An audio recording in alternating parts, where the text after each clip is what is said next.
everybody. Thanks for tuning in to Nonstop Aha Moments, where I just kind of share my little thoughts that pop into my brain and see if it makes anybody feel better or gives you kind of something to think about.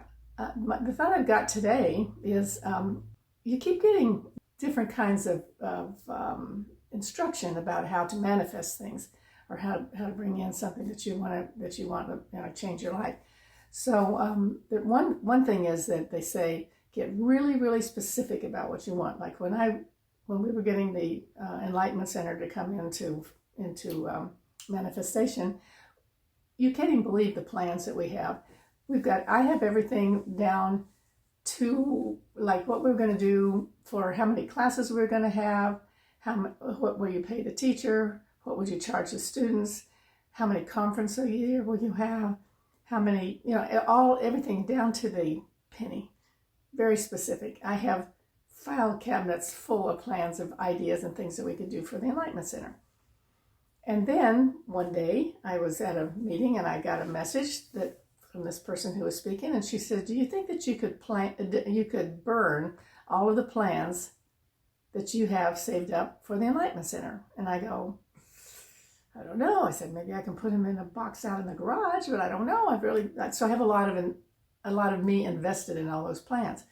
However, I did understand that the center is apparently coming in at a completely different level than it did. I mean, I've been holding this vision for 18 years. And what the vision was way back then and what it is now is different. And I need to be willing to let go of those plans and let something new come in. So that's one way of thinking, like you get really specific. And another one was when I was going online, I was finally willing to be able to date somebody again. I got out my little notebook and I made a list of everything I wanted in the guy.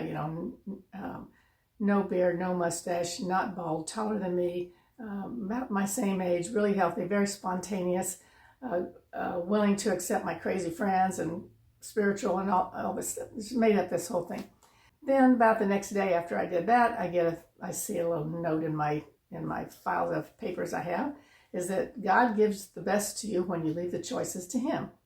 So I'm thinking, oh, rat. So I just tore that up. And then another time I had another teacher told me what she does when she was bringing in a guy. She didn't get specific about all the physical appearances and attributes. That way you look at the attributes of how he is in himself. Is he honest and integrity, trustworthy, kind, considerate, thoughtful, that kind of stuff. And then you don't even worry about what does he look like. It's just what kind of a person is he.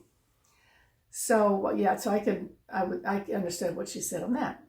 Well, then there's another side of what you should do, and that is that you don't do anything. You just wake up in the morning, turn your day over, and say, bring whatever's coming today. And there's a really great book called The Surrender Experiment by Michael Singer. It's great. It's just talking about him, about how he wanted to go out in the woods and be a monk and just sit there and pray all the time and be by himself, and then how his life changed every day with more people wanted to come do that with him. And anyway, so his life completely changed. But what he did was he just allowed life to come to him every day. So there's that different philosophy that you can just be open and be willing to go and it is an inspired action that you take inspired action because you're kind of getting like, you're just kind of like, oh, I think I need to go do that. So that's another thing here. But it's a difference between listing every little tiny detail that you have about something that you want, or the other one is just allow it to come. So put some comments in the box down below and let me know how you do it. I mean, which way do you do? Do you sit around and wait for it to come to you?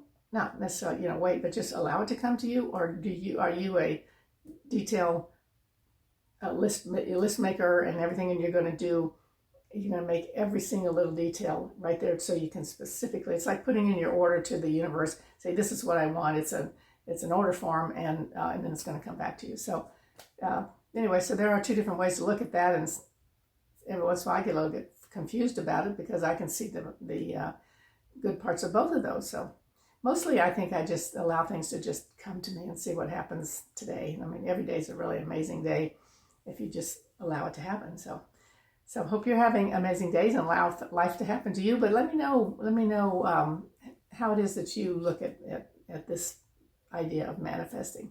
So I hope you have a great week, and I'll tune in with you next week with some other great, wonderful, amazing thing I think of. Bye.